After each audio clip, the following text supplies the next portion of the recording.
इसने कुशवाहा मनोज का आप सभी को प्यार भरा नमस्कार। साथियों, अभी जो फिल्म इंडस्ट्री के अभिनेता, उभरते हुए सितारे सुशांत सिंह राजपूत जी ने जो आत्महत्या की, उससे पूरा देश हिल गया। वैसे यूं तो आत्महत्याएं लोग बहुत सारी वजहों से करते हैं, लेकिन एक ऐसा इंसान जो कि आर्थिक रूप से बहुत समृद्ध हो, हर तरीके से सक्षम हो, वो अगर सुसाइड करता है तो कहीं ना कहीं कोई तो ऐसी वजह है जिससे उसको ये कदम उठाना पड़ा। हमारे देश में बहुत सारे हमारे जो किसान भाई हैं अक्सर आत्महत्याएं करते रहते हैं। WHO के आंकड़ों के अनुसार प्रतिवर्ष लगभग पूरे विश्व में 10 लाख लोग सुसाइड कर लेते हैं। सुसाइड करने वालों के तरीके भिन्न भिन्न रहते हैं, जिसमें सबसे प्रमुख है हैंगिंग, कि फांसी के फंदे पर झूल जाना, लटक जाना। इसके अलावा लोग जहर खाकर भी सुसाइड कर लेते हैं। विभिन्न प्रकार के इंसेक्टिसाइड्स जो होते हैं उनको पी लेते हैं। ऐसे तमाम रास्ते अख्तियार करते हैं। आखिर लोग सुसाइड करते क्यों हैं? यूं ही कोई जिंदगी से बेरुख नहीं होता, यूं ही कोई जिंदगी से बेरुख नहीं होता। आखिर कुछ तो मजबूरी रही होगी। किसी भी व्यक्ति द्वारा स्वयं का जीवन समाप्त कर लेना ही सुसाइड है। दोस्तों, सुसाइड करने वाला व्यक्ति अक्सर कई सिम्टम्स प्रकट करता है, कई लक्षण प्रकट करता है। उनको हम लोगों को समझने की बहुत जरूरत है।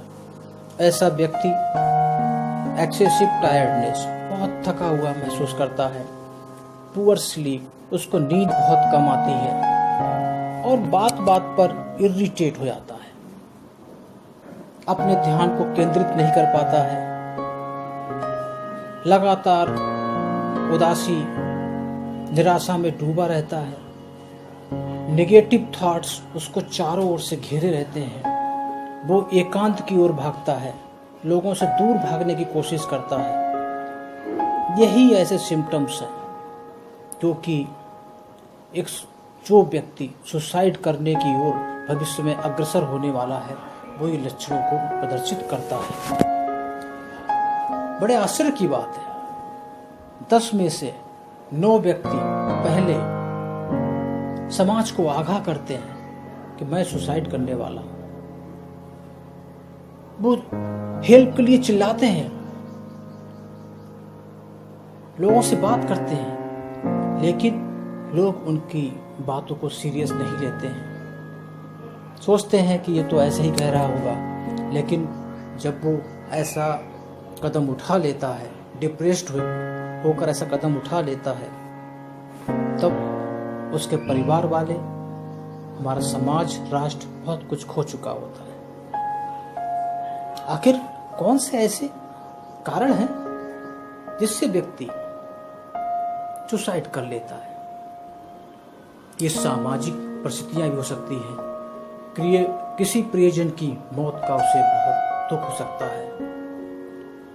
हो सकता है उसे कहीं से धोखा मिला हो, अपने माँ बाप की उम्मीदों पर वो खरा ना उतर पा रहा हो, शिक्षा रोजगार का दबाव हो, बहुत सारी असफलताओं से जब व्यक्ति गिर जाता है तो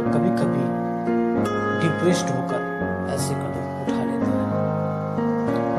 आर्थिक परिस्थितियां भी कभी कभी इंसान को ये कदम उठाने के लिए मजबूर कर देती है। अक्सर हमारे किसान भाई जो कर्ज में डूबे हुए होते हैं आत्महत्या कर लेते हैं, क्योंकि उन्हें कोई रास्ता ही नजर नहीं आता। उनके सामने रोजी रोटी का संकट खड़ा हो जाता है, वित्तीय समस्याएं उनको घेरे रहती हैं। ऐसे में वो जिंदगी से हार मान लेता है। हमारे जो युवा हैं बेरोजगारी का दंश झेल रहे हैं, इस दंश को वो नहीं बर्दाश्त कर पाते हैं और मौत को गले लगा बैठते हैं। हमारे जो किशोर हैं शारीरिक समस्याओं से भी बहुत ग्रस्त हैं, ड्रग्स के आदी हैं, नशा के आदी हैं, अल्कोहल लेने के आदी हैं, और कुछ ऐसे पेशेंट भी होते हैं जो असाध्य रोगों से पीड़ित होते हैं। अनायास ही वो भी ऐसा कदम उठा लेते हैं। इमोशनल रिलेशंस में कभी कभी जब किसी को धोखा मिलता है, प्रेम में धोखा मिलता है, या किसी पर व्यक्ति बहुत विश्वास करता है, उसके साथ विश्वासघात हो जाता है, तो भी ये आत्महत्या की वजह बन जाती है। कुछ इंटरनल फैक्टर्स भी होते हैं। हमारे शरीर में स्ट्रेस हार्मोन्स सेरोटोनिन और डोपामिन का सिक्रीशन होता रहता है समय समय पर। इनके फ्लक्चुएशन से भी व्यक्ति डिप्रेशन का शिकार हो जाता है और ऐसे कदम उठा लेता है। बहुत सारे मेंटल डिसऑर्डर भी होते हैं जिसकी वजह से व्यक्ति ऐसे कदम उठा लेता है। अब प्रश्न ये उठता है कि इन मानव रूपी संसाधन को हमें कैसे बचाना है। इसके लिए हमारे समाज, हमारे परिवार के लोगों को, इष्ट मित्रों को पहल करनी ही पड़ेगी। इसके लिए बाकायदा उपचार भी उपलब्ध है। इसके लिए होलिस्टिक ट्रीटमेंट की जरूरत पड़ती है। इसमें साइकोथेरेपी अर्थात जिसको एक टॉक थेरेपी भी बोलते हैं, पेशेंट से बातचीत करके भी और कुछ दवाओं के सहारे उसका इलाज किया जाता है। इसमें एक प्रमुख मेथड है CBT, कॉग्निटिव बिहेवियरल थेरेपी, अर्थात व्यक्ति के व्यवहार में परिवर्तन करने की कोशिश की जाती है। इसमें परिवार और समाज और मित्रों की भूमिका बहुत महत्वपूर्ण होती है। दूसरा है फार्माकोथेरेपी। इसके अंतर्गत पेशेंट को एंटी डिप्रेसेंट्स अर्थात अवसाद से मुक्त होने वाली दवाइयाँ दी जाती हैं, एंटी एंजाइटी मेडिकेशंस दिए जाते हैं जिससे व्यक्ति को घबराहट होती है, उससे कैसे वो उबर पाए, और कुछ ऐसी मेडिसिन्स दी जाती हैं जिससे व्यक्ति के शरीर में मस्तिष्क से रिलीज होने वाले सेरोटोनिन और डोपामिन को रेगुलेट किया जाता है। व्यक्तियों को नशे से दूर करने की कोशिश की जाती है।